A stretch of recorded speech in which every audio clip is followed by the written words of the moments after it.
The IPO moment. I've seen massive wealth realized and significant wealth destroyed. The difference? A plan. In the next 15 minutes, I'm going to give you the framework for exactly how we build that plan. Pre-IPO, at IPO, post-IPO. Tripwires clearly defined, decisions clearly framed, anxiety gone. Let's get into it.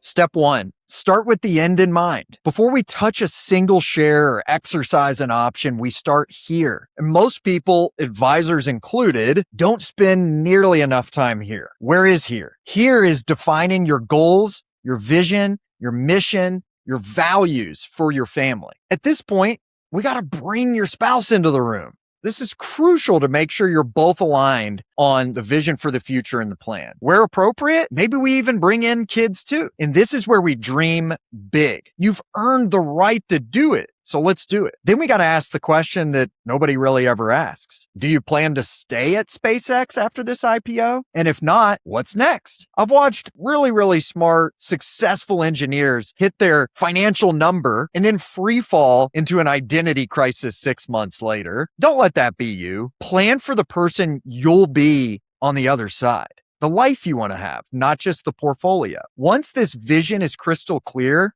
then we'll build the plan to make it reality.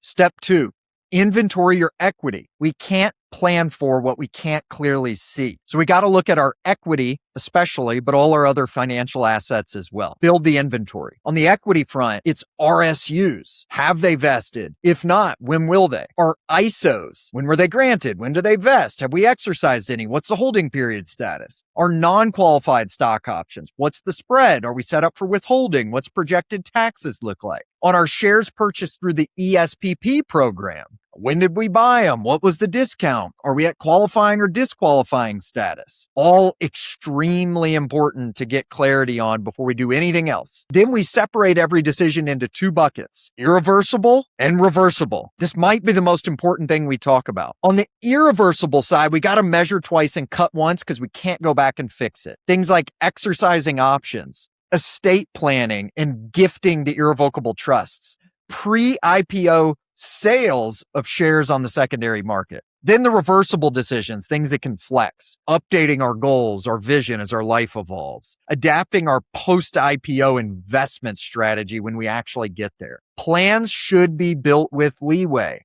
Goals shift, the market shifts, the economy shifts, tax laws change. The plan's got to be able to adapt. But we only get one shot at those irreversible moves, and the window could be closing.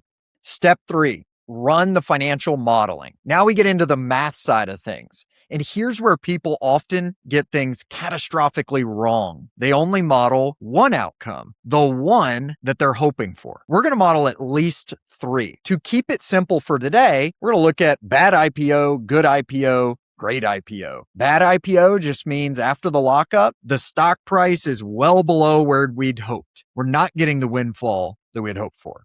Good IPO, we're right in the range of where we'd hope to be. Great IPO, the stock blows away our expectations and we're way wealthier than we could have imagined. We got to look at all 3. For each scenario, we got to answer 3 important questions. What is our financial independence number? What does it take to achieve our goals? That's 1. Number 2, what's our tax mitigation strategy now and in the future? Number 3, depending on our level of wealth, what does the estate planning need to look like? When you've already lived all 3 outcomes on paper, you won't react emotionally on the day. That's the entire point of this exercise. Before we hit the next step, I've got to mention that the tripwires we're going to discuss later could be $1 million mistakes. You don't want to miss that part. Step 4, the equity decision framework. Every grant gets evaluated across 4 lenses. 1, liquidity. When are we going to need cash and how much? Number 2, cash flow. How will using that cash affect our ability to spend? Number 3, tax impact. We got to evaluate federal and state tax. Will we have AMT tax? What about net investment income? Number 4, concentration risk. How much of our net worth is going to continue to ride on this one stock? Then come the tripwires. Pay attention here. This is where even the smartest people can end up losing 7 figures. Tripwire number 1, an ISO disqualifying disposition accident. With some ISO plans, selling any amount of a grant can cause a disqualifying disposition for the entire grant, not just the shares we sold, the whole thing. Long-term capital gains treatment, gone. Selling 10 grand worth of stock could potentially cause a multi-million-dollar tax bill. Tripwire number 2, alternative minimum tax on ISO exercises. Exercising ISOs can cause alternative minimum tax. This is where we could owe a gigantic tax bill without being able to sell shares to satisfy it. We model AMT before you exercise anything every time, so you don't get stuck in a liquidity trap. Tripwire 3, ESPP disqualifying sales. Employee stock purchase plan shares have their own special holding period requirements. A mess up here could again trigger millions in taxes that were unnecessary. This is especially important at a company like SpaceX where the stock has skyrocketed in value. 3 big tripwires.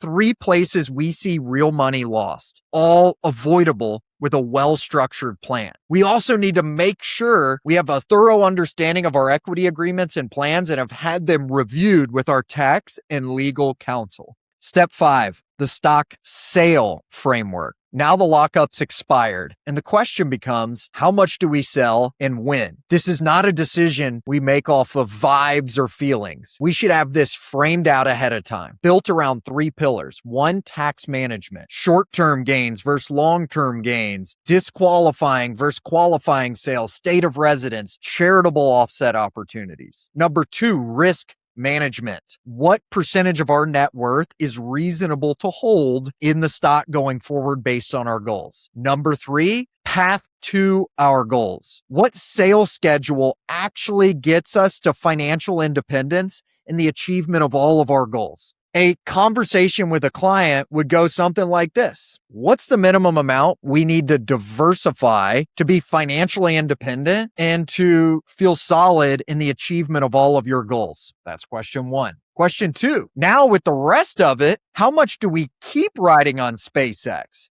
Because we genuinely believe in the mission of the company and the future success. Those are 2 different decisions and 2 different questions. We got to make them separately. Step 6, crafting the estate plan. 3 audiences are going to receive your wealth: your family, charitable organizations, or the IRS. You only get to influence the ratio there if you plan ahead of time. Estate planning done early, discounting strategies, gifting, irrevocable trusts, optimal charitable planning can potentially save you millions in taxes. We could do a whole video on these strategies, and we will, but for today, here's what matters. This is complex, and it has to be done as early as possible. Windows close fast here. Another critical point, we have to protect our kids and loved ones from themselves. If your 19-year-old is going to inherit 8 figures, the structure matters a lot more than how much they get. Step 7, post-liquidity portfolio design. Once the dust settles after the IPO, we'll likely have a pile of cash to put to work. Ahead of time, we've built the plan on how to invest the proceeds around your goals and your risk profile, not some generic model. We'll likely utilize things like public equities and fixed income. This is often the core of the portfolio. We'll also likely integrate alternative investments and utilize private markets. Things like hedge funds, private equity, private credit, real estate, infrastructure, long-short equity strategies. And we'll utilize tax-aware investing all throughout because we have to have a way to make sure you're keeping as much of those returns as we possibly can, not just growing the wealth. The goal is to build a portfolio that achieves your unique goals and vision for the future and beyond, with the highest probability of success that we can realistically achieve. Step 8, the post-liquidity income plan. We often get the question of, now I've got this pile of money, how do I generate income? Well, the answer isn't just one source. It's about strategically allocating across multiple tools to create diversified and tax-efficient sources of income. Maybe it's earned income if we stay at the company. Maybe it's dividends from equities. Maybe it's interest from fixed income. Maybe it's distributions from a private credit, private real estate, or private infrastructure fund. Maybe it's direct ownership in real estate. We have to engineer how these different pieces fit together to create the most optimal outcome. The portfolio shouldn't just sit there. It should pay you. It should be a paycheck designed by us, built to last for decades. Step 9, execute pre-IPO. Before the bell rings, it's time to execute. Estate planning moves, gifts to trust, to kids, charitable structures built, raise cash for AMT and option exercise costs. Actually exercise options where it makes sense to do so. Start tax loss harvesting to offset future gains. And then we remind every client of the same thing. You've planned for this. The post-IPO lockup is probably going to be a roller coaster. The stock might rip. The stock might dump. Financial press will have opinions. Reddit will have opinions. Your group chat will have opinions. Your plan is already accounted for all of it. Let's stick to the plan. Step 10, execute post-IPO. After the lockup expires, it's go time. We'll execute the planned option exercises, RSU and ESPP sales. We'll implement the post-liquidity portfolio. We'll stand up the income strategy. We'll set up the cash management plan so that we have money for taxes, liquidity for near-term purchases, and peace of mind. This is the moment the plan stops being a document and starts being your life. The final step, enjoy the next chapter. Here's the reality of all of this. The IPO was just the fuel. Now it's time for you to fly the rocket. Maybe you stay at SpaceX and help push humanity toward Mars. Maybe you leave and start the company you've been sketching on napkins for 5 years. Maybe you retire and pour yourself into causes you're passionate about. Maybe you just want to be home for dinner. All of these are valid. All of them deserve a well-structured plan. At Blueprint Financial Group, that's exactly what we do. We're the go-to advisor for leaders and their families going through the most important financial moments of their lives. We coordinate the attorneys, the CPAs, the estate planners. We pressure test every decision. We make sure nothing slips through the cracks. You walk through that door with confidence,